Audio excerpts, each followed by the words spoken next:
নৈশভোজে ট্রাম্প প্রশাসনের শীর্ষ কর্মকর্তাদের লক্ষ্যবস্তু করেন হামলাকারী। তবে প্রেসিডেন্ট ডোনাল্ড ট্রাম্প হামলাকারীর লক্ষ্য ছিলেন কিনা তা নিশ্চিত এখন পর্যন্ত হয়নি, জানান অ্যাক্টিং অ্যাটর্নি জেনারেল টড ব্ল্যান্স। গ্রেফতার হওয়া হামলাকারী কোল টমাস অ্যালেন লস অ্যাঞ্জেলেস থেকে শিকাগো হয়ে ওয়াশিংটনে যান বলে জানান তিনি। এ ঘটনায় তার কোনো সহযোগী ছিল কিনা সে বিষয় চলছে, তবে তিনি একাই হামলা চালান বলে ধারণা করেছেন টড ব্ল্যান্স। শনিবার রাতে ওয়াশিংটন হোটেলে হোয়াইট হাউস করেসপন্ডেন্ট ডিনারে বন্দুক হামলার ঘটনা ঘটে।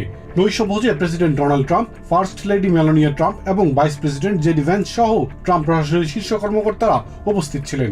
তবে তারা কেউই আহত না হলেও ট্রাম্প প্রশাসনের শীর্ষ কর্মকর্তারাই হামলাকারীর লক্ষ্য ছিল বলে জানিয়েছেন অ্যাক্টিং অ্যাটর্নি জেনারেল টড ব্ল্যান্স। রবিবার একাধিক টিভি চ্যানেলে সাক্ষাৎকারে একথা জানান তিনি। এমএস নামের এক অনুষ্ঠানে ব্ল্যান্স জানান, হামলাকারী ট্রেন যোগে লস অ্যাঞ্জেলস থেকে শিকাগো হয়ে ওয়াশিংটন ডিসিতে এসে হোটেলে ওঠেন। প্রেসিডেন্ট ডোনাল্ড ট্রাম্প হামলাকারীর লক্ষ্য ছিলেন কিনা এ বিষয়ে এখনো তদন্ত চলছে বলেও জানান তিনি। প্রাথমিক তদন্তে অন্য কারো সংশ্লিষ্টতা পাওয়া না গেলেও নতুন তথ্যের জন্য প্রশাসন অপেক্ষা করছে বলে উল্লেখ করেন ব্ল্যান্স।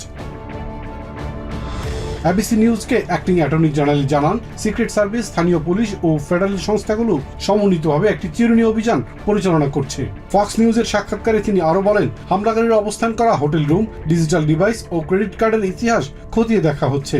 বিমানে করা তল্লাশি এড়াতেই সম্ভবত ট্রেনে এসে ওয়াশিংটন আসে বলে ধারণা করা হচ্ছে। এদিকে এফবিআই এজেন্টরা রবিবার ক্যালিফোর্নিয়ার টরেন্সে অ্যালেনের প্রতিবেশীদের জিজ্ঞাসাবাদ করেছেন। তার অতীত ইতিহাস ও হামলার উদ্দেশ্য উদ্ঘাটনই এখন তাদের প্রধান লক্ষ্য। হামলাকারী কোল অ্যালেনকে সোমবার ফেডারেল আদালতে হাজির করা হবে বলেও জানান ব্ল্যান্স। তার বিরুদ্ধে প্রাথমিকভাবে ফেডারেল কর্মকর্তার উপর হামলা এবং আগ্নেয়াস্ত্রের মাধ্যমে হত্যাচেষ্টার অভিযোগ আনা হয়েছে। তদন্ত সাপেক্ষে ভবিষ্যতে আরও অভিযোগ যুক্ত হতে পারে বলেও জানান তিনি। Ilias Kamal, TVN 24 news desk.